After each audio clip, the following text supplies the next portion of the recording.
Hello all, welcome to Matt's Tuesday Tips.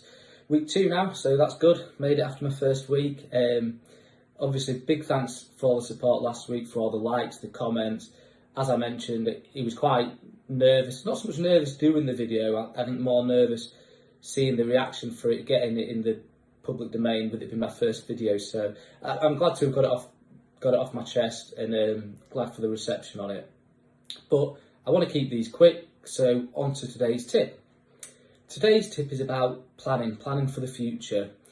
Now, a lot of accountants get a bad rep because typically we work in the past, and that links to what I said last week, where we are looking at historic data. Business owners tend to be looking forward by the nature of how they are. They're planning for the future. But what often gets missed is that bit right at the end, the planning further and further down the line. I'm talking sort of exit strategy, life after the business.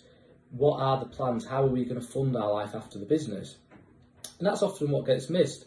And I have conversations with clients, and typically it can be met with a sort of expression of, I don't know, I haven't thought that far ahead. I'm in the business, I'm just planning on keeping going in the business. Some people, you sort of get the impression of they just think they'll be running the business forever and ever.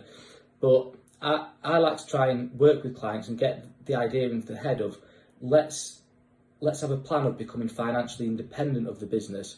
And that's where I think business owners need to be thinking, because then you haven't got any risk or anything like that. You're independent of the business, you can enjoy your life after the business, which is ultimately what most people running a business are doing it for. So it needs to be thought about.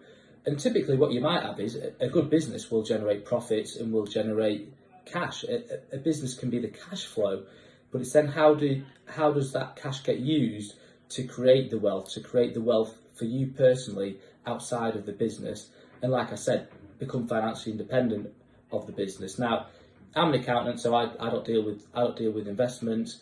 We work with financial advisors most of the time with clients to achieve that, but that's what a client should be thinking about, is that life after the business. So that's my tip for today, and I'll see you next Tuesday.